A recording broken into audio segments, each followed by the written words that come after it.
What is up everybody, Kai here, and today we will go over 4 more changes between the Japanese version and the Chinese version from Blue Protocol or Star Resonance, whatever you want to call it. The change number 1 that we will talk about is the channels. Now in the Japanese version of Blue Protocol, it was really hard to change to a friend's location because you'd have to add them, invite them to a party, and then warp to the party later. Or you'd have to do it through your friends list regardless. Now in this game, you can directly join your friend's party and you can see what channel they are in, or without even joining their party, you could go to their channel. Now of course, the only time that this won't work is when the channel is full. As you can see with the screenshot, the current channel in were green, the other ones being red, and some being orange, red ones being full. Another nice little touch is that when you are in a party, you will see directly, as you can see, what channel your friend is in. And I think this is also a little neat extra. Now for change number 2, the Holy Trinity system basically returns. While it is heavily recommended in certain types of content, it is definitely not necessarily a requirement in main story dungeons, I guess I would put it. So you have main story dungeons, challenging dungeons, and then things like the tower. For like challenging dungeons and the tower, Holy Trinity I would say is heavily recommended. Unless you overpower it a lot, of course. But if you do like your normal dungeon for like gear and stuff, you don't need a Holy Trinity system. Now for things like the tower, however, that is like the hardest challenging form of content we currently have, I would say.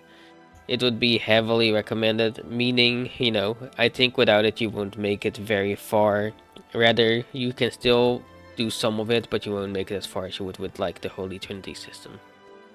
Holy Trinity meaning a tank, a healer, and a DPS. Now, the party consists of 4 players in Blue Protocol, so you have 3 of those, and then the last one can be a flex of whatever you want, whether you'd like to be another healer, another tank, or another DPS is up to you. In the regular Blue Protocol, the party size was 6, so it fell quite a bit off in that regard. However, I think the party size 4 is perfectly fine with the Holy Trinity system in mind. Alright, now we move on to the fishing leaderboards and fishing changes overall. For the fishing changes, we have quite a few changes as well. In the Japanese version, you had regular fishing, but there was really nothing attached to it, which was really unfortunate because a lot of people did enjoy doing it as a little side activity, but there was no reason to. However, in this version, we have fishing leaderboards, as you can see, with rankings, with whoever has caught the biggest size fish of that type. Now there's multiple tabs of it and multiple types of fish that spawn in different bodies of waters and things like that. So you're gonna have to go out and find where they spawn and try to catch the biggest one. Now I do not know if you get anything for the biggest one. However, if you look at the next screenshot right here, you can get rewards for leveling up your fishing. Those leveling up rewards include things like costumes, like the shark hat you can see. You can get titles, fishing rods. So it's a little neat extra thing that you can do. At least it gives you some sense of reason. Not only that, the fish you have caught you can also cook afterwards for temporary buffs that you can use in dungeons and other forms of content as you please, meaning that there's actually a reason behind fishing.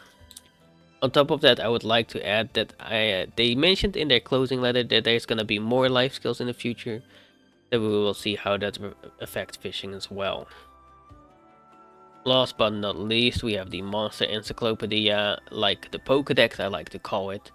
As you can see, there's a lot of monsters on the screen, and for each monster you have an individual goal with how much you can kill or have to kill before you get set achievement. Now this Pokédex also has levels, and that also comes with its fair share of rewards, including rose orbs, stuff to level up the skill tree, so it's very useful to that. And it also gives you achievements, which will lead towards you getting more bracelet points. Now, you can see that for the normal monster, you basically need to kill 200 of them before you finish the final quote-unquote Pokédex goal of this guy. Now if we go to the elite monster, this one has a 1 and then a bunch of question marks. However, I believe it is 5 and 15 or 30. So in total you have to kill like the world boss, you have to kill like 15 to 30 times to get the final rewards from them. However, you do not have to claim the reward from the boss to be able to have it in the Pokédex, so you can just kill it and get it for the Pokédex.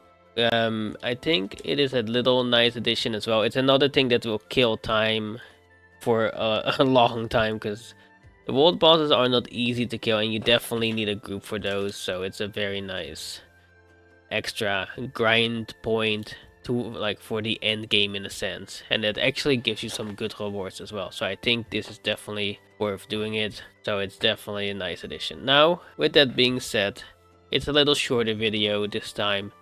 That is it for this video. I hope you guys enjoyed it regardless. If you liked it, please remember to like, comment and subscribe.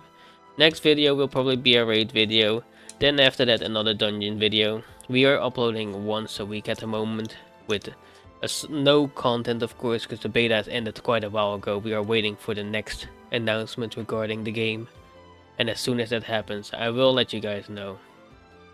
With that being said, I'll see you in the next one. Goodbye.